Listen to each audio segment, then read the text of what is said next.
people might wonder, what does the work involve once you have your algos? Because you do for sure a lot of testing, optimization and stuff. But what else do you have to do on a daily basis as a systems or algo trader? Yeah. So I'm actually the guy who doesn't do any optimization, doesn't do any backtesting. I don't believe in any of it. If backtests were great, how many guys do you know who have beautiful backtests? I know a million guys who've shown me beautiful backtests. The moment they go, if the backtests worked, we'd all be billionaires, because there's a billion backtests, right, that all look beautiful, and yet nobody has ever made money on a backtest, right? Because the market is, you don't trade history, you trade the future. So my view is, what I want is a general concept of a system. And then, so it has to be, obviously, don't get me wrong. It's not that I don't at all backtest, but I just wanted to, in the backtest, what I wanted to show me is that it's not a complete failure. It makes some sense. It does have a small edge. And generally, by the way, a 60-40 edge is about as good as you're ever going to get, right? So if I get a 60-40 edge, I'm super happy, right? On a 1-to-1 reward to risk. Yeah, 1-to-1. And the other big myth is trading 2-to-1, 3-to. You trade 3-to-1. Markets do not give you free dollar bills, and so you do the odds of how well you're going to do. I mean, I actually do this little test. You take just any daily chart on any currency pair, and you say, okay, I'm going to do a 5 pip stop and a 20 pip target, right? And how many winning trades are you going to get? Pretty much zero. Now, do it the other way. I'm going to do a 5 pip target and a 20 pip stop, which is a horrible risk reward ratio. I'm not advocating this. It's just simply to show people how stupid the ideas are.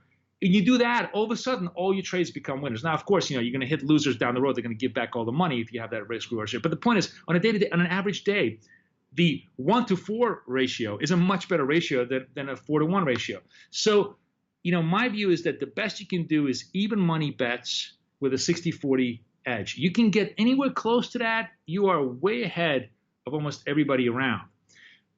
So my process is actually, let's create something that makes, modest amount of sense. Let's trade it live. I always trade it live in live markets, because the other thing is, backtests always lie. And let me explain to you what I mean by they lie. They lie about where the prices are, lie where the execution is possible. You think you could have gotten like a end of candle perfect entry yesterday in dollar yen, at whatever the backtest told you? It would have been 200 pips. So backtests always lie. So I always like to trade it in real market conditions, but with small amount of money. I'm always trading, small amounts of money. Let's put the little reconnaissance soldiers out there. See how well this trades. You're going to learn so much more. All your assumptions are going to be completely upturned once the market goes live. You begin to understand where's the volatility envelope, what currency pairs are actually responsive to your ideas, which are not.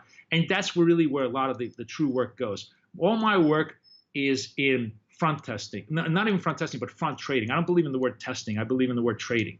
So it's experience-based. All of my strategies are experience-based, and that's how, and then out of experience, you refine the rules, increase size, and create something that's tangible. That's my personal process of how I do it. That's a really good process. And how long does that front trading phase is? Does that last like a long time? Or?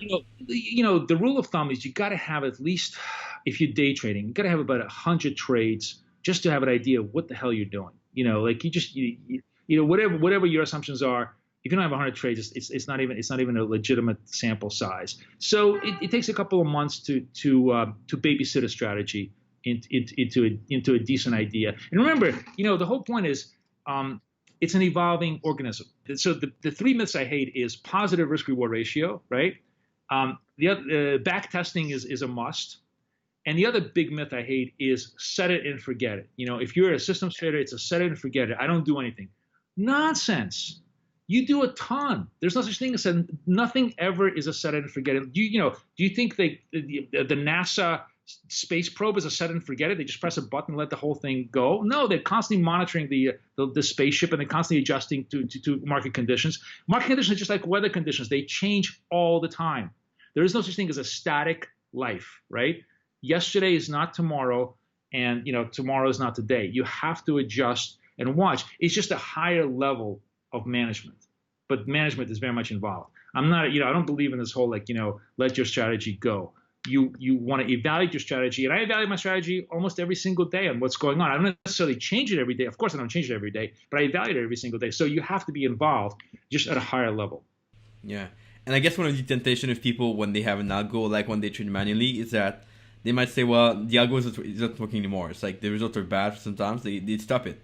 So how often you go back and review the algo? Is it like every month, every quarter, or? Yourself a question: what does it mean when it's not working? Right? Like the people go, you're losing money. That's so it's not. I'm losing money. It's not working. No, that's not the same thing. Losing money and it not working is not the same thing. And that's where I think a lot of people make the mistake. That's a very, very common, I think, rookie retail mistake. Understand what's going on. Maybe it's not working because the regime has completely changed. Like, what is the algo supposed to do? When is it supposed to be working, right? And also, I think a lot of times people have to be much more nuanced about what does it mean to be working. Like, for example, my algo doesn't work very well on dollar Swiss, right?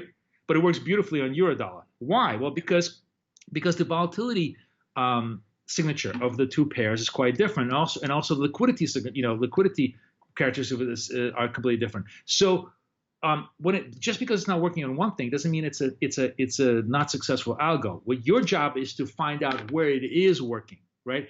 I guess that's kind of the key thing. My constant process is to figure out as many possible instruments on which this is working as much as possible. That's what I'm doing constantly. I'm searching,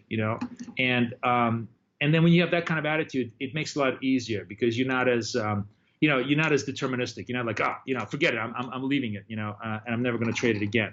And then all the guys in my room who are much more intelligent and much more patient than I am, like keep on trading it and then come back to me like 6 months later. Hey, you know what? I made 2,000 pips from that algo that you gave me. And I'm like, what? Are you kidding me? Are you kidding me? And that was kind of an eye-opening lesson to me that it's not the strategy, it's you. It's like, it's not you, it's me. That every trader should always look at themselves as the point of failure, not at their strategy, because usually that's always the much truthful point of view. You have to be kind of much more honest with what's going on over there.